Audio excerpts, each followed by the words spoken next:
we're going to be doing the typical Double D experience thing here in talking about our direct predictions the day after the direct already aired. Yep, you guys are going to get one of those. So, you can make fun of us and how wrong we were about some things. How much hopium or copium that we like basically inhaled based on some of our predictions. And it's not really going to be... Dennis are going to be jerking each other throughout a solid half of this podcast that you're about to listen to right now, because there is nothing in this world that either me or him want more than a Star for Fox. all of our furry friends. Just give us a Star Fox, man. Our slippery friends. Just give us a Star Fox. Some would say even our winged friends.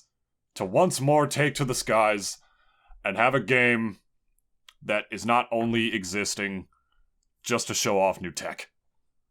Furry Top Gun. We want that. We want a furry Top Gun. Yes. And I mean, in all seriousness, we've already gotten rumors, and this is apparently from the same guy who predicted the Mario RPG news from the last direct, or the last couple. And Mario Wonder. And Mario Wonder. So we've apparently, for any of y'all already kind of in the know, but in case if you're not, we got also sorry if my voice sounds a little congested. Your boy's a little sick today. I'm sorry. But basically, the leaker, forgot his name, basically... Pyoro, something like that?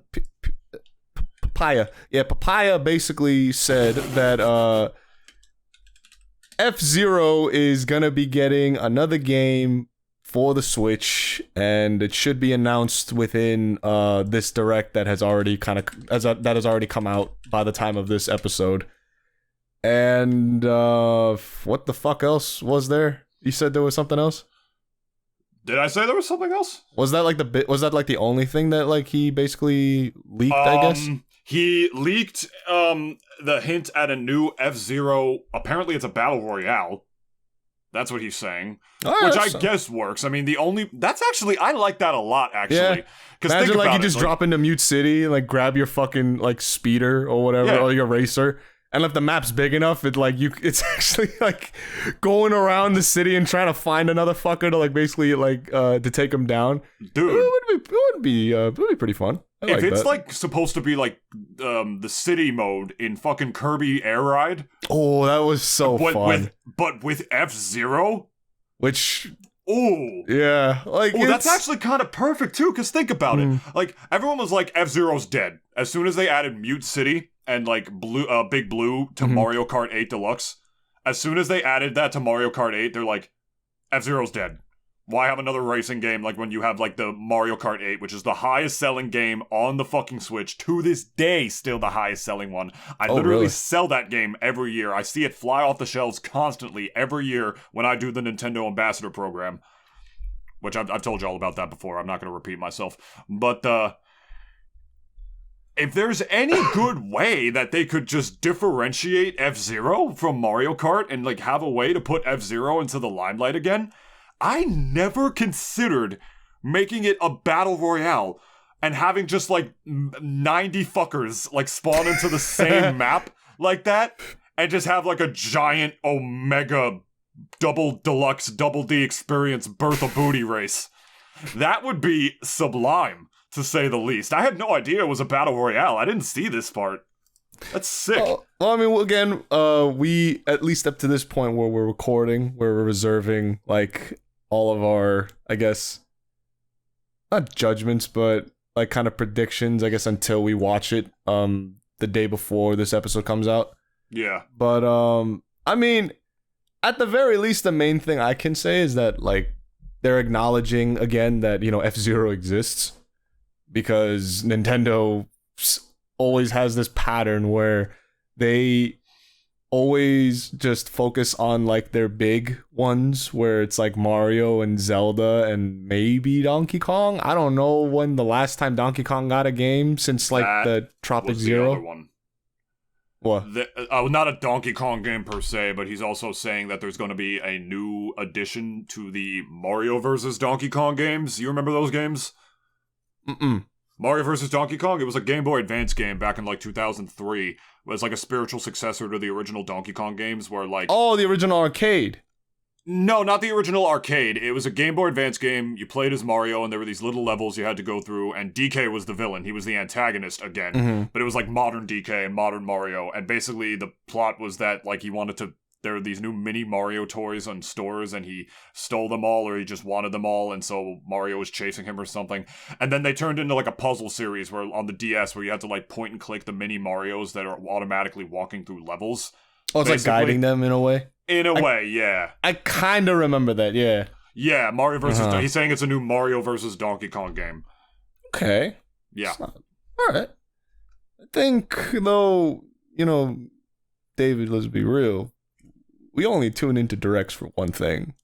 And it usually never happens, but, we only want one thing. Like, it's fucking disgusting. And it's fucking disgusting. Like, because it's honestly downright criminal that Nintendo has not heard our pleas and given us furry Top Gun, because why not? It's just like, why not? Like, just you have give it to two us. dudes making a podcast together. Like, how much more feedback do you need? I will buy all your copies, Nintendo. I will buy every single unit you make. I will buy every single one of them. I have a warehouse right behind my house. I'll just put it right in there. Like, I will personally buy every single copy. I will. If you and think so will David. I am not renting out a U-Haul and pulling up to the Targi or the Bebe or the Guadamar and with my fucking big ass tiny penis Ford truck and unloading every copy of Star Fox Cucks on my fucking U-Haul and taking it to said warehouse and paying for every single copy like I'm fucking Tony Soprano buying a bunch of games for my kids or something like that, and I slapped the fucking money on the table with cash. I will do it. Even though you're probably only allowed to buy one copy. Stores are pretty adamant about that now. Or are they really? Or they're usually adamant if some guy tries to be like, yeah, let me get 5 Switches. Okay. It's a scalper. It's a scalper. If they have a lot of anti-scalping policies now in place. Depends on the individual store. Because I know that almost all stores couldn't give less of a fuck about it, because it's like, just take it. All right, yeah, because they just want. At the end of the day, they just worried about sales anyways. It's like, yeah, let it fly off the shelves. Like, let them just pay, whatever. Still do not put PS5s and Series X's on the stores on shelves anymore. They just started doing that a little last holiday season, but some stores still don't do that. They literally don't put them on the shelf. It depends. I don't know. It depends on their theft rates, I guess, or if something happens, if there's an incident. Well, no, they wouldn't put up a unit, even a promotional one, just right up there. Promotional ones they have, and there are idiots who try to steal them, and when they do, find out you literally can't run discs on it or download anything on it because it's the fucking specific promotional one that's hardware locked. Yeah, exactly. Or software locked. And so when they get home and they're thinking, oh yeah, I just got a PS5, and their fucking family's wondering where's the box. It's like, no, don't worry, they were giving them away. Don't worry about it. They were giving away PS5s. Yeah, sure. What I will say though is that as far as Star Fox goes, man, I don't know if you've noticed something, right? I watched a documentary, a video essay recently, pleading for more Star Fox, or talking about the history of Star Fox of each individual game. Mm-hmm. And I don't know if you've noticed something, but Miyamoto, in his infinite wisdom, I should say, he kind of uses Star Fox as his tech demo. I don't know if you've noticed that. Star Fox, the original one on the Super Nintendo Entertainment System. This is why Nintendo pays me the big bucks to do this job, because I actually just know all this shit. I didn't study it to learn that shit. That's fucking love, boy. Your heart don't beat like this. That's because it's got arrhythmia. And why do I smell iron? I smell toast. Well, yeah, continue. Oh, sorry. I was too busy having a stroke. I was too busy. Imagine you just. It's never mind.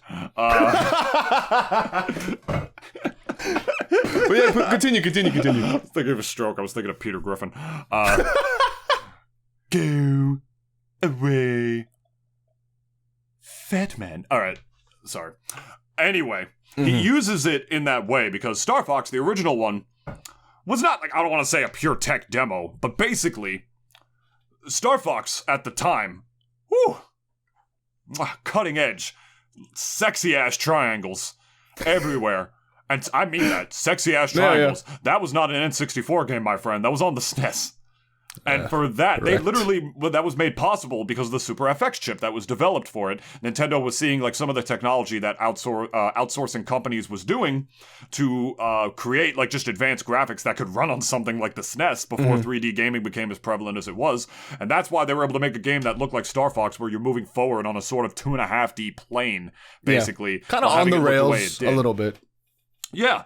So the game itself was actually revolutionary for its time, basically. Then fast forward to Star Fox 2, which they tried some new things with it, and unfortunately they just didn't believe in it enough and canceled it while the game was done, basically, which really sucked that they never released that. Nothing's worse than a game being done and then them canceling it.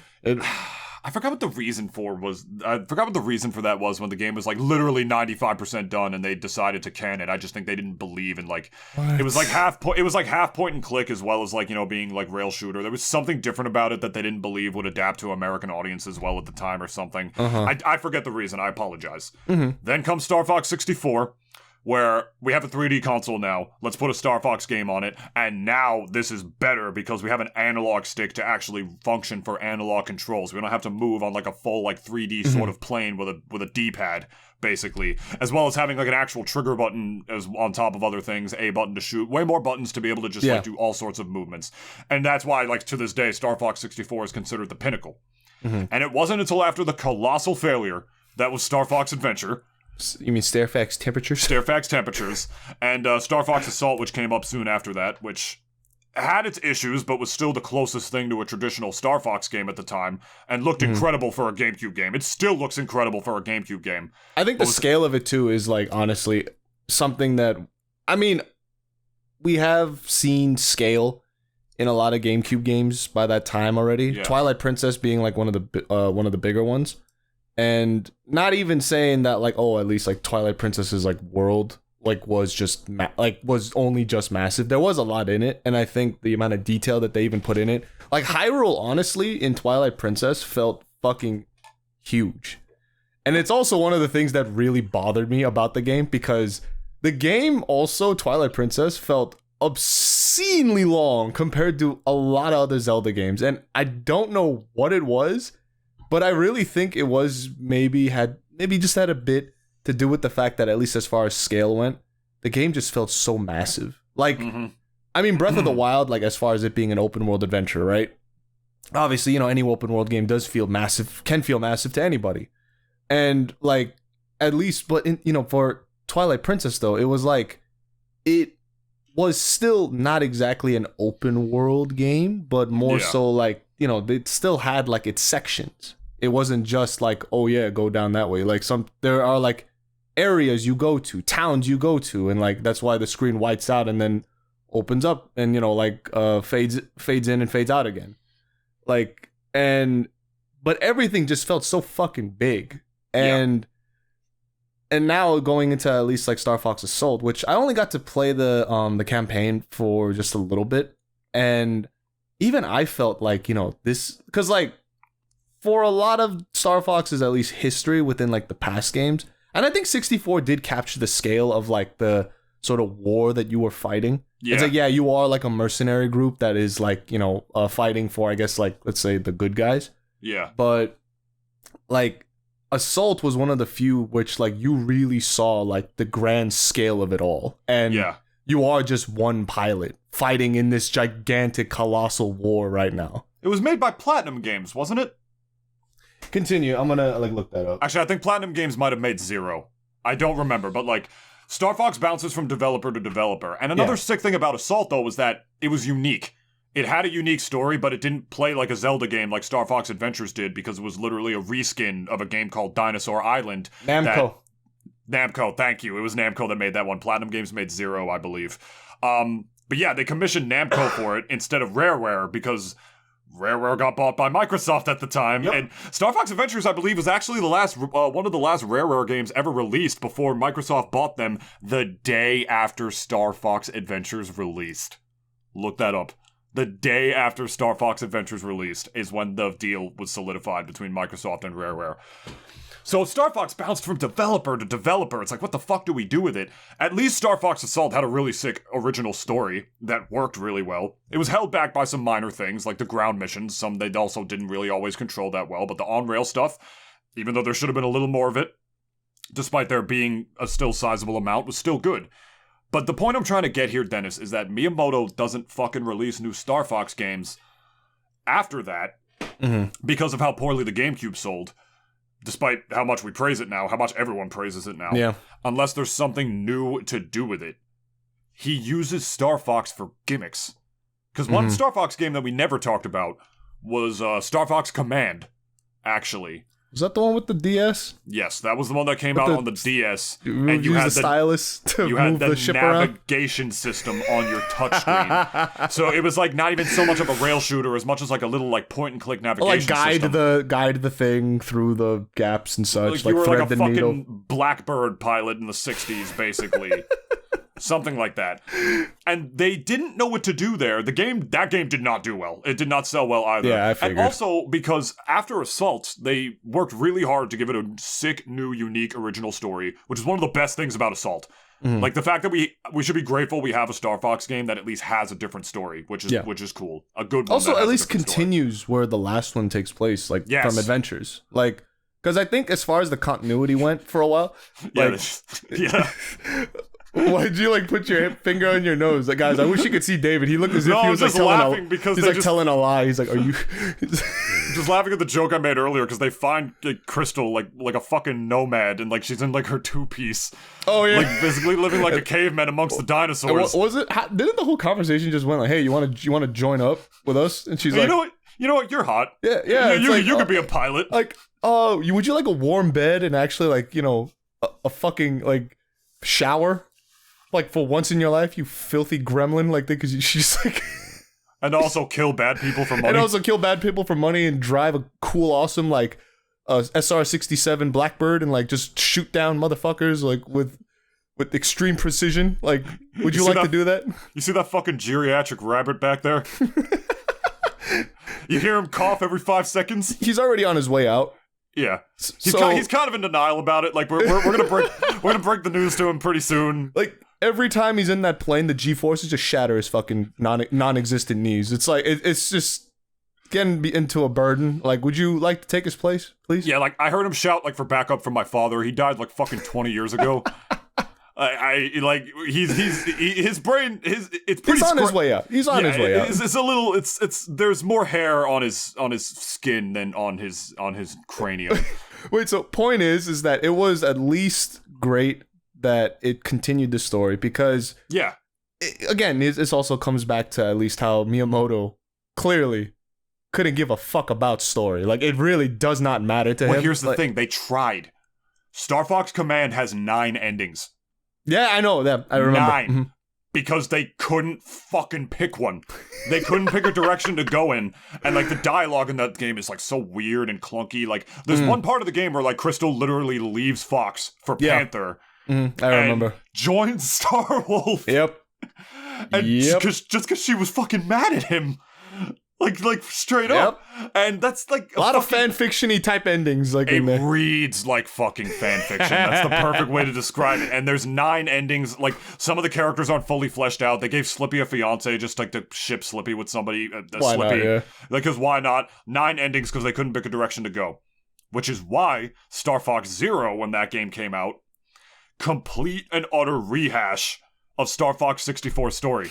It's the most egregious thing about that game. It's cut, copy, and fucking paste with some minor changes here and there, like little differences. Oh, Peppy's the one that crashes on that planet instead of Slippy, basically. One additional section towards the end. There's like a ground section for the final boss. Some additional levels here and there, but it's the same fucking story. It opens with like the whole James McCloud backstory, everything. It's so lazy. It's not Mario. You can get away with the princess being captured and like focus on gameplay elements and whatnot. It's not like that. It's a game with a lot of dialogue. dialogue without a story makes no fucking sense. Yeah. It almost makes like, why'd you even put like a story in it to begin with? And this is also the reason why, like, I know I give shit to Miyamoto, and it's not like I have any right to give him shit, at least in terms of like expertise here, because I am not a game developer. He has been for many years, probably for a good third of his life, maybe 2/3 of it, maybe 2/3 of it, maybe for at least 2/3 of his life. But I think he honestly knows what he's talking about when it's like, when it comes to story and if we really need it or not. And but it also is one of those things where, like, if you're gonna be making a game where, at least in Star Fox, there is a lot of interaction, there's a lot of dialogue, there's a lot of character interaction, like there is a lot of like, there's lore, there's a lot of story like being told through those characters. And like, not even just talking about the opening crawl we get by the beginning of the game where it talks about James and like, you know, Star Fox's whole like, you know, his beginnings and like, and all of that. Like, I think it wants you to care enough, but not make it so much that like you have to know this, otherwise you're not going to get this game. Because by essence, Star Fox is, I'm not going to say a mindless game, but it's a game where the story matters and also it doesn't. I think for anyone who truly cared about like the story, if you really did care, then okay, kudos to you. But I'm gonna be real. There is a lot of times where I've replayed 64 and I couldn't give a fuck about who Star Fox's or who Fox's dad was. Like, there's like a whole line, I think, or two where I think Pigma or somebody mentions like, oh yeah, like I'm gonna kill you just like I killed your father, or like whatever. And like, you know, that is cool as like a lore thing. And it just kind of sucks because, like, as far as, like, their universes, like Nintendo we're speaking, Zelda is the only one that's ever had, like, any attempt at making it coherent.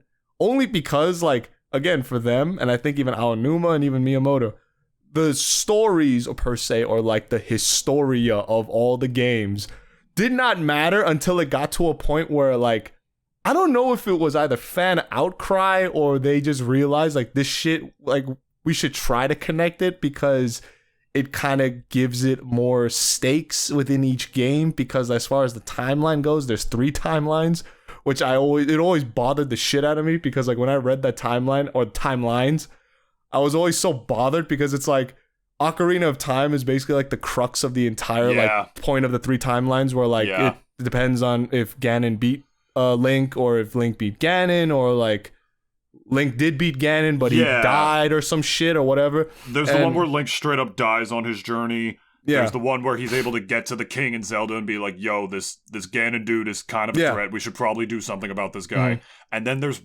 one more and I don't remember where Link just fucks off. He literally just fucks off. He just goes off on his own thing. I think I remember like that was the Wind Waker timeline.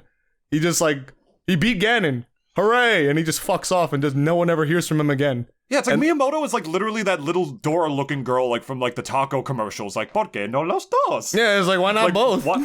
Like, it's literally like, why not everything? Star Fox Command, let's put every story. Oh, you guys didn't like that? I'm sure it had nothing to do with, like, you know, us not picking a direction and, like, you know, committing to it and making sure it's good and just throwing them all 9 together at once. You guys just hate story. Let's make Star Fox Zero have no fucking story and just have it be a rehash of our most popular game, and then maybe you'll like it. You'll like the same thing over and over. Or most popular game of the franchise. Because, I mean, 64 is arguably the most popular one. That is, I think that is probably not too debatable, honestly. To this day. Yeah. To this fucking day. And even though 64, and this is also coming from a guy whose first console was a 64, okay? Nintendo 64 was my first big boy console. Even I think 64 has not aged, like Star Fox 64 has not aged that well. It's a little laggy. It is. It's just a little bit. You could tell. You could feel that little input lag in the game, just a little bit. I never played the 3DS remaster. I got when I got a 3DS, instead of getting that as my launch title, I got fucking Ocarina of Time instead because I didn't care about Star Fox at the time, and boy, was that a mistake. I should have gotten the Star Fox remaster instead. I even wonder how much, like, those, those like, because you could get fake cartridges off of Etsy. Like they have plenty of guys that actually could make you like a 3DS game off of there. But if you wanted like a real one, I'd assume it's probably a good amount of money. I typed in Star Fox 64 3D into Amazon, and I'm just getting a bunch of car parts. There's not a single 3DS game in my result. What the fuck? Actually, I'm not too surprised about that. 3DS? Oh, I had to type in 3DS. Oh. Yeah, there's fuckers selling it for 60. God yeah, damn exactly. Which is why I get reproduction cartridges. Because I don't want to pay. Somebody's selling the box set for Kid Icarus Uprising for $200. Go fuck yourself. Okay. Is it mint? Like, is it, I would certainly hope so. I mean, that game's incredible, don't get me wrong, but at the same time... 200. Like, 200. That's absurd. But the point is, Miyamoto, beyond even story, he only releases new Star Fox games when there's new tech to show off. Which... Star Fox Zero. Oh, the gamepad. You have to use the motion controls on the gamepad, and the gamepad's like the cockpit, which backfired so hard because like you could be looking in one direction while your R-Wing's going in another and shoot behind you. It was... It was so broken and janky, and it controlled like shit. It was such a bad game. And it wasn't like some of their other games, too, where you could turn motion controls off. Nope. Nope, you had to fucking do it. You had to leave motion controls on. And it was my first Star Fox game, so I liked it. And then I played Star Fox 64, and I was like, I get it. Zero was trash. Holy shit, that game was bad. We had an HD Star Fox for the first time ever, but that was the only redeeming thing about it, is that the game looked really good. All it was just an updated version. That was it. And it wasn't even updated. It was literally like a step backwards. Again, the controls were so bad. Like, you would have to fly under things and look up. Like, with the gamepad, basically, to shoot at it. So you could literally be looking in one direction, but your gun is firing in a completely different one. Like, it was constantly divided your fucking attention between the gamepad and the screen, which is why people were like, why aren't there no DS games on the Wii U? On, like, the eShop, Virtual Console, whatever. Why aren't you guys doing that? There were some writers at Nintendo Power that actually got to experience emulations of that to see if it worked, because, like, it's like a touchscreen, and then there's the top screen, which is the main screen. And I'm assuming it did. It was... No? Did not translate well. It did not? Because they're both too big and they divide your attention constantly. It's not like the DS where it's all in your peripheral. Yeah. So the two screens are just within your fucking it just frame of view. Yeah. Didn't work, and they tried to force that with Star Fox Zero. And now we've had 8 years without a new game because they're just like, I fucking like Star Fox, right? You know, game that didn't do that well, basically. And you see what I mean? They only release new ones when there's new tech to show off. Star Fox Zero? Oh, we got a gamepad. You could use that as like the cockpit. The Star Fox Command for the DS? Oh, you could be a navigator with this one. Let's point and click. Oh, fucking Star Fox Adventures. These characters kind of look like Fox. Crystal was literally not a Star Fox character. She was a character in that Dinosaur Island game. And then they just adapted her to Star Fox. Oh, okay. Like Birdo, basically, in Mario 2, with Doki Doki Panic. They only do new shit with Star Fox when they have new technology to show off. That's their only excuse for making new games, when all we want. Just release a new one. HD graphics. Like a minor different story. Like, have some fun with it. Go hog wild. No pun intended. Whatever. And have us control it. Where is it? Just with this. With this. Yeah. Just with the normal ass controller. Yeah. Please. And I hope this podcast ages well. And among a new F-Zero, they announce a new Star Fox, but highly doubt that. Like we said, there's going to be a lot of hopium in this one. But you just see what I mean. Like, this is what like Miyamoto and Nintendo basically treat Star Fox as. It's like, this is our tech demo series. We only release it when we have like new shit to show off. Which is still insane that they never produced one for the Wii.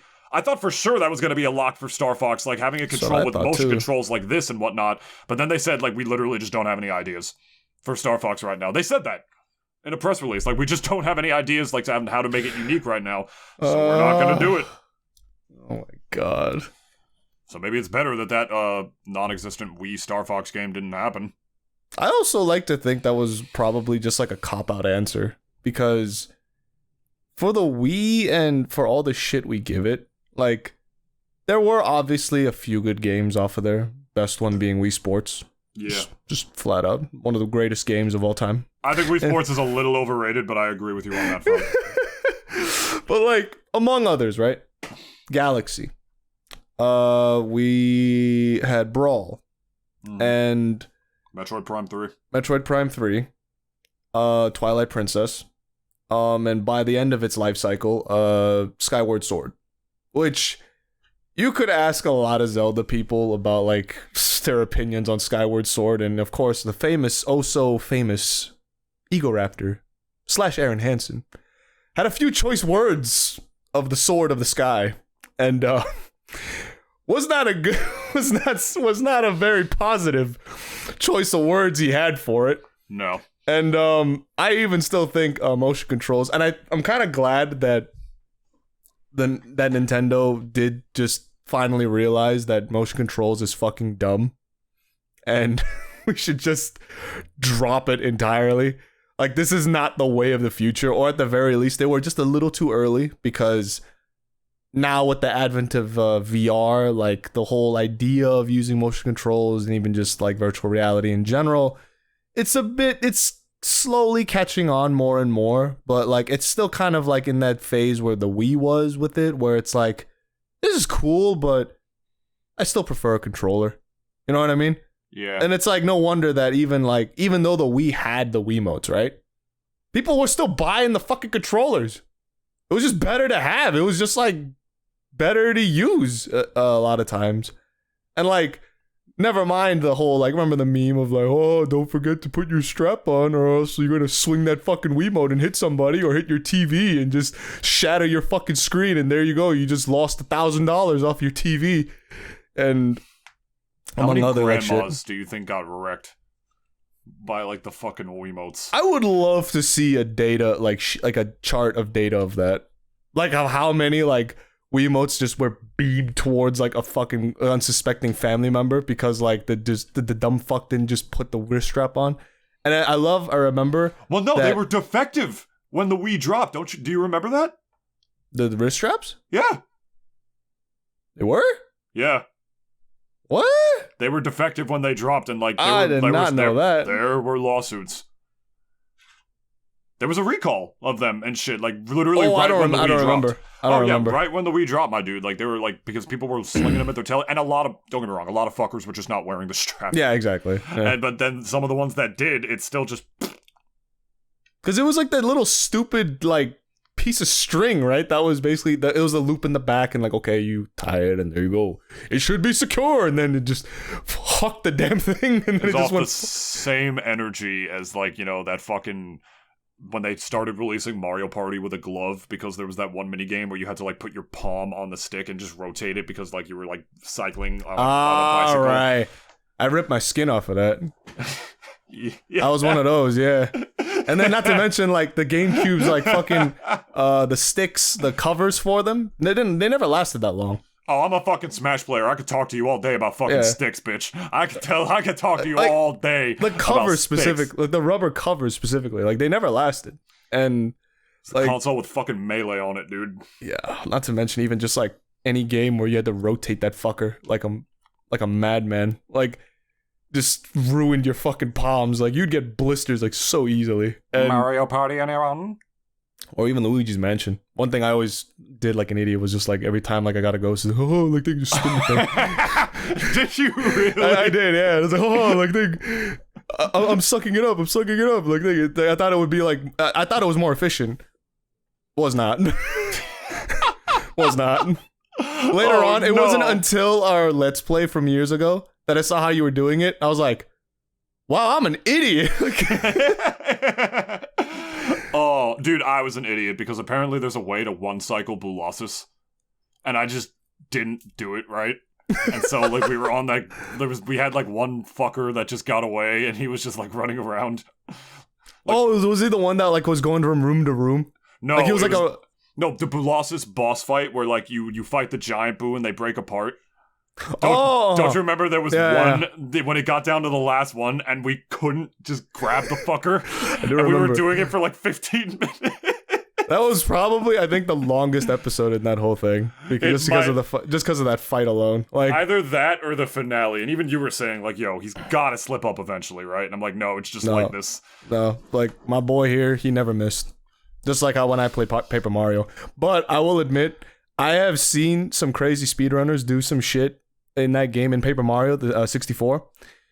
And like, I was like, wow, like whatever method I thought I had was just like, I'm just hot trash compared to these guys. I mean, mind you, speedrunners are psychopaths. I know, yeah, that's They why are like, crazy. Like they're gonna figure out like the most efficient way to finish the game and such. And in an RPG like Paper Mario, like there's not really too much variance in it compared to, let's say, Final Fantasy VII.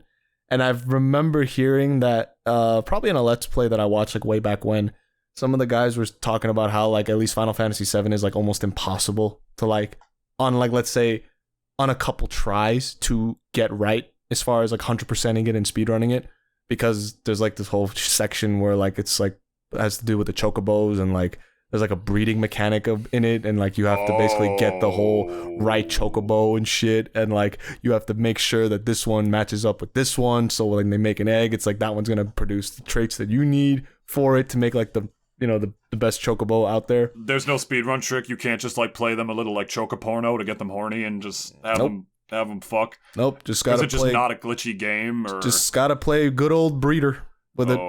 Yeah. So you could like speedrun the game for hours, and then you get to that it could fuck you up, and it comes down to RNG. Yep, it could just straight up fuck you up. Yeah.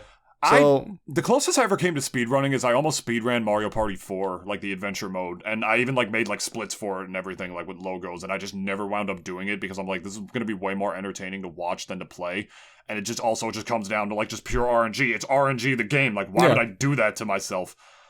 And Paper Mario speedruns, if you're talking about that game, in fucking Paper Mario 64, there was a trick where if you frame perfect jump out of an area, like while the screen goes black and like transitions to the next area, and jump back in, again, frame perfect, and do a series of frame perfect jumps on the ground. You can't just walk on the ground. Frame perfect jumps on the ground. You have to jump, jump, jump, jump, jump.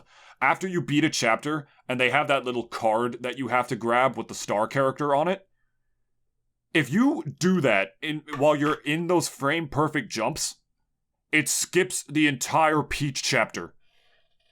The entire cutscene. You don't have to do the Peach section, and it just skips like the end cutscene as well, like at the end of the chapter where you're talking to the star spirit you rescued. So just completely bypasses it entirely. Skips all of it. By jumping out of the area, jumping back in, frame perfect bunny hopping, basically bunny hopping in Paper Mario, and grabbing the card. How the fuck did you discover that? Yeah. How many hours did you put into the game? That's the same thing. That's the same level of like fucking like sociopath that looked at a cow's udders and said, I'm gonna pull that and drink whatever the fuck comes out. Who thought, like, if I do a series of frame-perfect jumps and jump out of the area and jump back in and grab the card, maybe something will happen. I don't know, but it's worth it to try. I already put in, like, 10,000 hours into this fucking single-player game. Fuck it. Let's just do it. Why not? I respect the shit out of speedrunners, but y'all are crazy for doing the shit that you do. For as little reward as you get. Like, it is just... Well, it's, like, always for bragging. It's for bragging rights, though. Like, at the end of the day. But, like, how much do you have to love a game? Again, I'm not talking down to speedrunners. I'm saying psychopath in, like, a good way. Like, y'all are it's ridiculously impressive. I think it's way more impressive than, like, a lot of aspects of competitive gaming, if I'm being honest, because it's way less interesting to some people. It's a lot of work that you have to put in, and you're not even playing with somebody else most of the time. It's gotta be lonely doing that shit, too. Yeah, true. And... you know, some of you fuckers are used to that, but still. Not to mention, at least, just even going back to, like, Star Fox real quick, and you know, and just going back to the direct for a little bit, I hope, like, maybe, because I know that at least with the new Metroid, Nintendo's at least finally acknowledging that, oh, we have other IPs again, because they always seem to forget, like, seasonally that, like, oh yeah, shit, we do have that, don't we? Like Metroid. I honestly feel like they almost forgot that they had Metroid. Like, at least up to the point from when the Metroid Prime Remastered got announced, and then plus the Extinction, I think.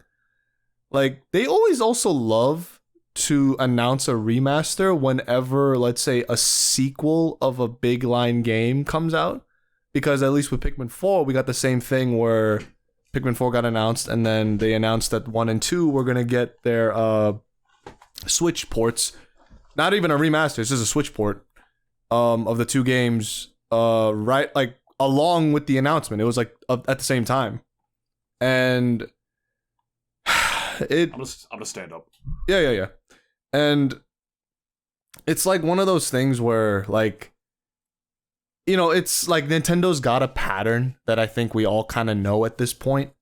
And I think it just kind of, you know, it makes me kind of feel, and I hope that other shit gets announced as well, because like, I remember I complained about this, I think, a couple episodes ago, where, like, I don't like how Nintendo just, like, takes so goddamn long, or at the very least, like, sometimes don't even acknowledge that you have all these other games that you could port to the Switch.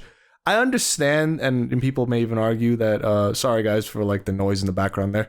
Well, I'm gonna get rid of it, don't worry. Okay. And, like, I understand that, okay, porting a game isn't just as easy as, like, okay, snap your fingers, and then, okay, this Nintendo 64 game is now on the Switch. I know it's not that easy, but it's like, you know, I want them to do more with that, because again, this all goes back to, like, how we were saying, like, oh, Nintendo, like, don't like you playing their old stuff, they want you to play the new stuff and the new stuff only. And if that was the case, then why do you make these fucking ports after you announce a new headline game, or when they basically come out? Because when Pikmin 4 came out, like, the port for 1 and 2 basically came along with it. They're saying in that leak that there's going to be, like, another, like, remaster of, like, either a DS or, like, a Wii game or something like that, like, from some series that never got, like, remastered. So, yeah, no, I definitely agree with you on that front, but as far as Metroid's concerned, you don't gotta worry, because, like, Metroid Dread, that you forgot the one on the Switch. Oh, right. That game literally sold out on Amazon. Yeah, when they released it. Like, they literally had Samus in, like, the Christmas promotional, like promo, like, slides that they had on, like, the screens when I worked at the American Dream Mall. Mm-hmm. Like, Metroid's not going anywhere. That okay. you don't gotta worry about. But and also Battle Network, when the collection was announced, and, you know, remember your boy, he reserved his copy off of Amazon, and my shit got lost in transit somehow. I honestly feel like someone, like, robbed an Amazon truck that had my game in it. I honestly feel like that's what happened, because this game also got sold out when it was announced, and there was a backlog of people who were still wanting to get a copy, and I had to go through the route of eBay to get mine, and the one that I got was marked up just a little bit, but I was like, you know what, I love this game enough, we're like, fuck it, whatever, like, I'll buy it, even though, again, this was also after I had already bought a digital copy. Now, you may say, bro, you're fucking retarded. No, I just love this game that much that I basically paid the equivalent of $120 for the same fucking game. And that's just love from me, because this was like a game or series of games, the Battle Network collection. This was just a series of games that, like, I just fucking loved when I was a kid. Right. And I was willing to throw down that much just for that. And I also just want Nintendo to, like, acknowledge more of their other stuff that they have. And I think it's like, I think they have. I'm not saying that they haven't. Like, I've, you know, Earthbound finally got, like, the fucking US release that everyone was, like, crying for. And what are you talking about? The game with Ness. That's Earthbound. That's yeah. That they released that in 1990. No, but it was like Earthbound 3 or something. I remember. What are you talking about? They never ported Mother 3. Okay. They still have not done that, dude. Okay. So I probably sound like I have no idea what I'm talking about. So let me clarify. You might be thinking of the first one. They put the first one. Yeah, they released that in America like Yeah. a generation ago, I think. They put they called it Earthbound Beginnings, Okay, I think is what and they changed it to. that was the one they brought to the Switch, right? It is on the Switch and Nintendo Switch Online, but they also released that game on the Wii U. Did they really? They did, yeah. I mean, but after the Wii U basically got canned, like everyone just basically thought, oh, it's just out of existence now at this point because like no one's gonna buy a Wii U. Yeah. Ignore the elevator going down. I'm sorry, I couldn't get my mic in a prim proper position. Mm-hmm. All right, but whatever. yeah. What I'm saying is that like, as far as at least like their other IPs or like I guess their other games, Nintendo does. I was memeing before. I know that they exist because like Mario and Zelda just gets more love because that honestly at the end of the day is like they're more better selling titles. And like obviously you don't have to be like a genius to know like which one they're obviously going to focus on a little more. But like and like it's not even also like oh Nintendo hasn't like tried to make their own new IPs too. Like Splatoon like I think was a Wii U title first, and then obviously like the third game was Splatoon 3 came out for the Switch and everything. And I never knew how popular that title was or like that whole like series was. Like I know a lot of people just like really like it, and I haven't tried it, so I can't really say anything. Like never played it myself either. Yeah, like you know, I can't. Me and David, we can't really like say like anything for or against it because we never played it. But don't forget Animal Crossing. Animal Crossing, which I play. I play Animal Crossing. New Horizons is the second highest selling game on the Switch. Oh really? Yes. I did not know that. Oh, Animal Crossing is huge. There is so much Animal Crossing merch everywhere, like in places now, and like it's marketable as fuck. Yeah, it really is. Animal Crossing is gigantic. That's one of Nintendo's biggest franchises now. And like it's so weird because it's a game where you do the same thing you do to a point in real life in the game. It's mundane as hell, really, if you like think about it. Like, and I'm talking to at least like anyone who's out there who's watching, who's played Animal Crossing. You know what I mean? It's just mundanity, the game, but somehow it's like you want to play it, even though it's like it's shit you do in real life. Well, the game came out when we couldn't do shit in real life. It literally dropped like right at the beginning of COVID. COVID actually really helped that game, but I'm not saying that's the only reason. It would have sold really well regardless because people were begging for an Animal Crossing on Switch. But yeah, man, it's a Second Life. It's a sim. Those games are usually pretty popular. It's like literally just Nintendo Sims. When people ask me what Animal Crossing is, I tell them it's like, you guys know The Sims? They're like, yeah, it's Nintendo Sims. That's how I sell it to people, straight up. Mm-hmm. Yeah, which is pretty true. Like, yeah, man. Really. We could be idiots right now. They could have announced the Star Fox yesterday. They could have announced that F-Zero Battle Royale, which I feel like we should have talked about a little more, because that sounds fucking so It sounds lit. dope. It sounds dope. That's a really cool... I'm pretty sick of the whole Battle Royale thing, if I'm being honest. I mean, who isn't? An F-Zero one sounds good. As long as it's like an actual like Battle Royale, like not a cloud one that Nintendo removes and stops service for, like when they stop celebrating an anniversary. Like Mario 35, they just pulled that. The Pac-Man Battle Royale that they made, Pac-Man 99, took that away. Tetris 99, all like those Battle Royales. I hope it's not just like some shitty like Nintendo Switch onlineware game. I hope it's like a fully fleshed, like downloadable, online playable, like multiplayer fucking Battle Royale game where like everybody can hop into their car. And it's basically just like 96-man like bumper cars. Oh, but you could also still Falcon Punch a fucking dude out of existence. Yes. Because like all the characters within the F-Zero universe are like apparently like gods. They're like straight up like either killers or heroes. Like, and for the sake of at least Captain Falcon, like he's supposed to be like the hero of the city and such, even though he also, you know, races probably illegally. It's probably illegal street races, and well, he's a bounty hunter. Okay, he's a bounty hunter. But in like the I don't know if you remember the anime that they had, because like, you know, Nintendo is making animes for fucking everything, minus Star Fox somehow. Like Kirby got an anime. F-Zero got an anime, but not Star Fox. So odd. And even Sonic too. I mean, Sonic's not Nintendo, but like even Sonic got an anime. Talking about like the older early 2000 cartoons that like we had way back when, but they were animes before in Japan, and they brought them over here. They made a series of animated shorts to promote frickin' Star Fox Zero. They went ham with the promotion for that game. Like they had like puppet shorts and everything. Apparently there was a show called A Fox in Space, which was based on Star Fox. Okay.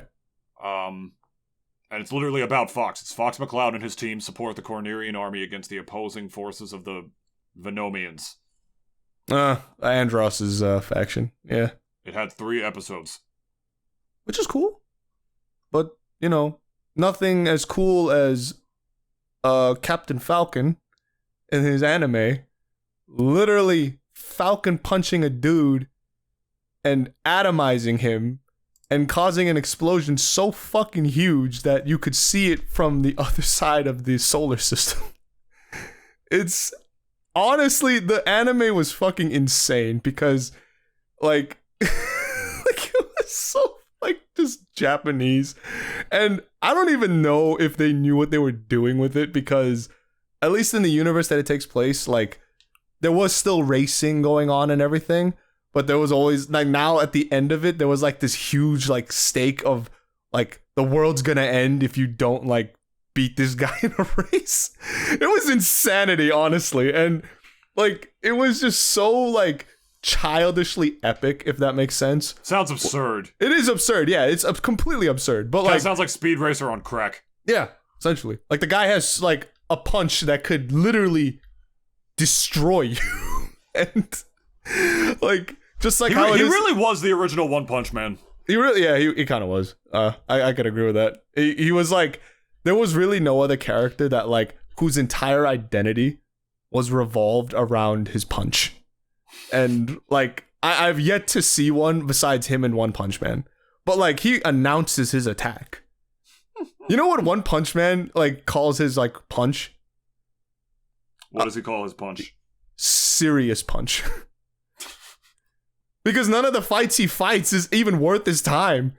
Like, he tries so little that when he has to try, he calls his attack Serious Punch. I feel like the only person that was ever able to give One Punch Man a run for his money was Shaggy. Even then, it was probably a close fight. No, it was. They almost blew up the universe. That's the only reason they stopped, I think. Yeah, they just had to, like, stop. Otherwise, like, yeah, there's not going to be a universe left if we continue this. Like, Scoob, I only used, like, 10% of my brain. That was one of the greatest memes of all time, by the way. Like, the internet just deciding Shaggy was a fucking Super Saiyan. So much that Warner Brothers was on board with it, with their Multiverse Fighter game. Yeah. Which, if anyone still plays and is still playing out there, like, I honestly was so shocked. Because, like, you know, Shaggy was in the game, right? And whenever I saw the promotional art for the game, I don't think they really showed him, like, going Ultra Instinct and everything. No, but they then did. They did. Okay, so, but in the game, when I first played it, like, I was like, okay, what does Shaggy do, right? And he literally charges up like a fucking DBZ character up in the fucking sky. And like they just leaned so hard into that like meme that I love the internet. I still hate the internet for what it is, but it was one of those times where like I truly loved it because like this happened because of you guys, right? Memes are where the internet shines for the most part. When there's a really good meme that comes around. It's got its great ones. It's got its goods and bads too. Like the Daffy Duck one where he slams his penis in a car door. I loved that meme. That meme was amazing. It was a good ass meme. It's funny, they even changed their intros for it, like in the Mortal Kombat like movies that they made, those 2D animated movies that Warner Brothers made. The intro is like Daffy Duck bouncing around going like like he does, and Scorpion just busts through the Warner Brothers logo and grabs him by the neck and just like pulls him in. And then for another movie, they played on that same intro where like Scorpion is there, like he's about to grab Daffy, And then Ultra Instinct Shaggy pushes the Warner Brothers logo down and grabs Scorpion. And like pulls him like in. It's so fucking stupid. Like this episode can go on for another hour if we're gonna talk about Warner Brothers, but I think we all can agree Warner Brothers just go. Like I heard Blue Beetle wasn't too bad, so I guess kudos to you guys for that. A movie that had nothing to do with Flash, Batman, or Superman or Wonder Woman did pretty fucking well. What a surprise! Like I'm not, but honestly, again, like Warner Brothers has always shined through their animation department. It always has, and their animated animation has always just been better than Marvel's. That's not even a fucking contest. And I really hate it that like Warner Brothers doesn't lean into it more, because if I remember correctly, the reason why that they don't is because The Iron Giant, which is a movie that I really love, was a financial flop for them.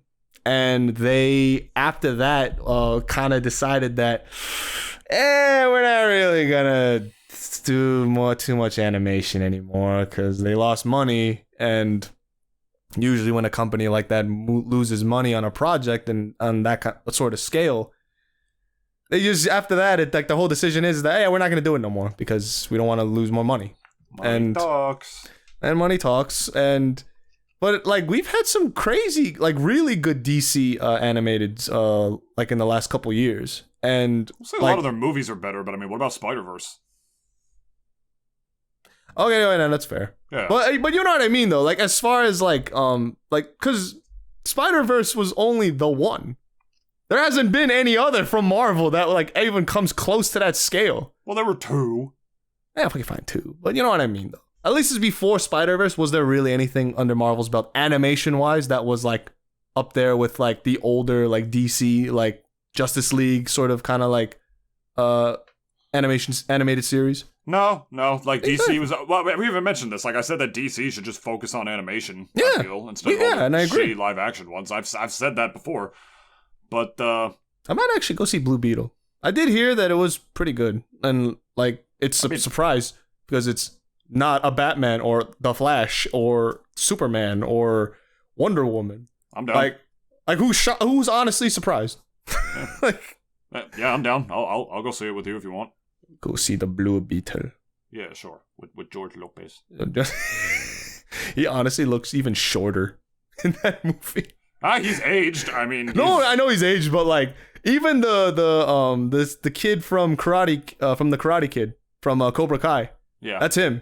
And like he honestly, I don't know if a growth spurt hit that kid or what, but like damn, like he actually looks like a lot taller than the last time I saw him in Cobra Kai. Now. He's a man now. He's the Blue Beetle. Well, we really didn't predict shit. Case in point, which kind of doesn't make sense. We hope it's a good direct. Yeah, and if it wasn't, if it was, we'll talk about it in another episode tomorrow. But if it isn't, then we're not gonna release a new one, because sometimes directs are mid, and with how amazing the last direct was, I doubt this next one is gonna be all that great. If it's another Farmville simulator over and over and over again, basically. But who knows? They could announce something groundbreaking tomorrow that'll make us want to talk about it. And last time we did 2 episodes in a row, you guys gave us a lot of love, so we appreciate that. And yeah. Again, we really didn't predict shit. We're recording this on the Wednesday before the thing drops, which I guess kind of doesn't make sense. So, but hey, it's good because now you guys can't make fun of us for, all the wrong predictions we had, because we didn't even have any. We just talked about Star Fox for 35 minutes. So and DC for like 10. And one other thing that I already can't remember. But guys, here is the plugs. You guys know where to find us. You guys know where to send us an X through X and all that good shit. Google Podcasts, Apple Podcasts, Spotify, youtube.com/fuckyourmother. Just all the links all on there. Not how you spell it, but all right. Yeah, it's just all up on there. Fuck your mother. And also, your boy is gonna be going to Korea for about 2 weeks. So we're gonna be hitting you with a double whammy. From next week for the next couple ones. we all know you love those. But- Yeah, so if there's some more like super duper groundbreaking news that happens 2 weeks from now, that the episode 141 drops and you're like, oh my god, they didn't talk about George. I'll say George. Bella Porch. I was gonna say George Lopez. Y'all didn't talk for, about like- Bella Porch wearing a dildo and running around in public telling people to touch it as part of her new TikTok stunt. No, we didn't talk about that because it didn't happen yet. Bye, guys.